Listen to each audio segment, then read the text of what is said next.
Well, Xbox fooled us all because they just announced the Xbox Handheld in the form of an ROG Ally X and ROG Ally original model with a Z2 Extreme inside of it. Now, the Xbox ROG Ally X model will come with 24 gigabytes of RAM as well as a 1 terabyte SSD. And I'm also going to assume that it includes an 80 watt hour battery similar to the ROG Ally X. And boy, am I happy that I never bought an ROG Ally X, because if I did, I would be regretting it right now. It's pretty awesome to see that Xbox is going to have an official UI with even more powerful hardware that was inside of the ROG Ally and ROG Ally X. Now, this is a big deal, and a lot of people are saying that the Nintendo Switch 2 is not a competitor with the Xbox Handheld, but I'm pretty sure it is, since it has the Xbox logo on it with Windows to back it up in the background, but the Xbox UI in the forefront of the system. And I'm assuming you can access Armory Crate because the Armory Crate buttons are still on the handheld. But talking about the handheld itself,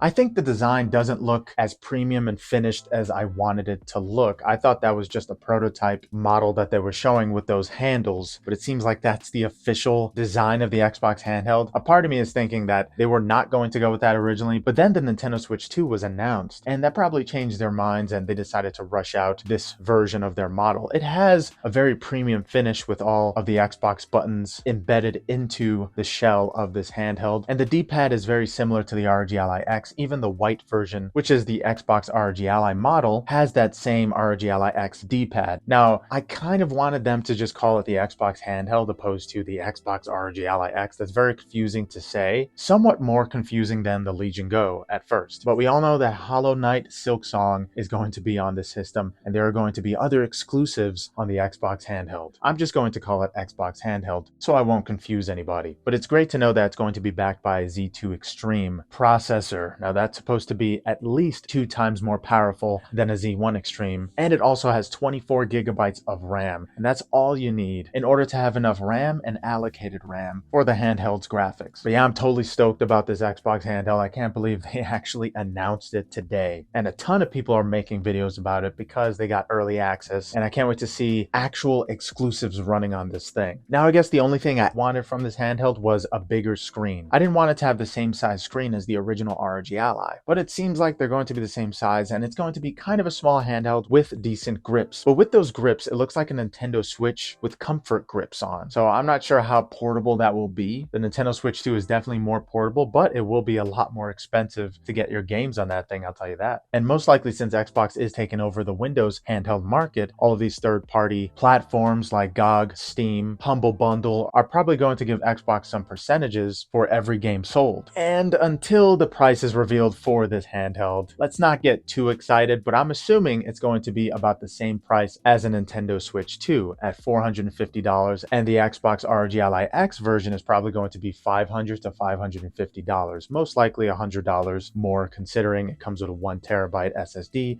as well as 24 gigs of RAM. Yeah, guys, what do you think about the Xbox handheld? I just can't wait to see what kind of exclusives are in this thing. I mean, we saw one already, but just imagine the possibilities. And it seems like we officially have our Nintendo Switch 2 competitor. Yeah, guys, thank you so much for watching. Hope you enjoy the video. Later.